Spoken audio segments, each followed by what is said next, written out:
আপনি কিছুদিন আগে লিখেছেন বা বলেছেনও যে জীবনকে আল্লাহর কাছে ওয়াকফ করে দিচ্ছি, তার মানে কি আপনার জীবন ঝুঁকিতে আছে ভবিষ্যতে? অন্তত একদিনে 10টার বেশি নাম্বার থেকে সরাসরি হত্যার হুমকি দেওয়া হয়েছে, ভিন্ন ভিন্ন 10টা নাম্বার থেকে। সেই 10টা নাম্বার সহ শাহবাগ থানায় জিডি করেছি, এরপর থেকে আর এর কোনো ইমপ্রুভমেন্ট পাই নাই। তো এটা আপনারা আবার অনেকে মিডিয়া বলবে যে তাহলে আপনি জিডি করেন নাই কেন, এই জন্য করে রাখা। কিন্তু এই জিডি বা কোনো কিছু আমাদেরকে সুরক্ষা দেবে সেটা আমরা মনে করি না। আমি যখন ইনসাফের লড়াই করি তখন তো সেখানে পরাজয়ের কিছু নেই। আমি বেঁচে থাকলে আমি গাজী হিসেবে লড়বো, আমি মরে গেলে শহীদ হয়ে আল্লাহর কাছে চলে যাব। আসসালামু আলাইকুম। আমি বাংলাদেশের জনগণকে কিছু উদ্দেশ্য করে কিছু কথা বলতে চাই। কথাটা হলো এবং যে আমাদের প্রিয় শহীদ ওসমান হাদী ভাইকে খুন করা হয়েছে, এ পর্যন্ত সরকার তার হদিস খুঁজে পায় না।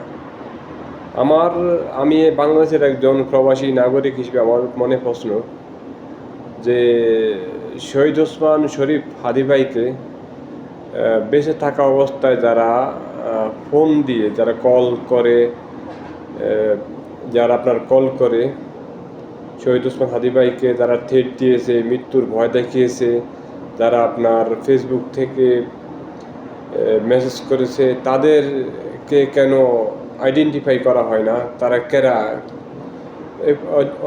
শহীদ ওসমান হাদী ভাই বলেছেন যে অন্তত পক্ষে 10টা নাম্বার থেকে তাকে কল করে, দেশি এবং বিদেশি নাম্বার থেকে কল করে আপনার তাকে থ্রেট দেওয়া হয়েছে মৃত্যুর জন্য। তো বাংলাদেশের সরকার কেন তাদের সেই কল রেকর্ডগুলো কেন সরকার জনগণের সামনে উন্মোচন করে না?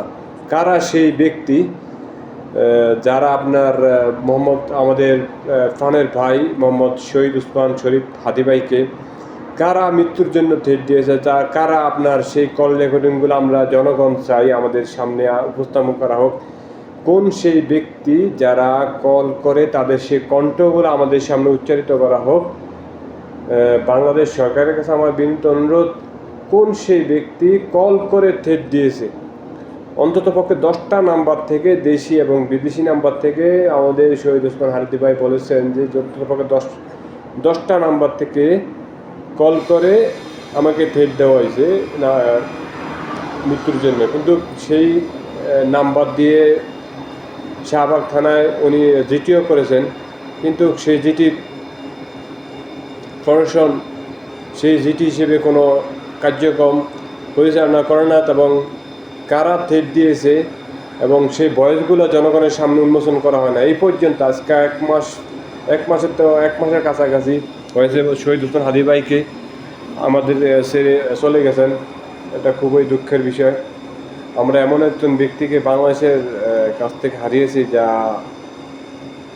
বলার বাইরে, যা কি বলবো, আর সেই ভাষা আমার মুখে আসে না যে আমরা কোন ব্যক্তিকে আমরা হারিয়েছি, কেমন একজন ব্যক্তিকে হারিয়েছি।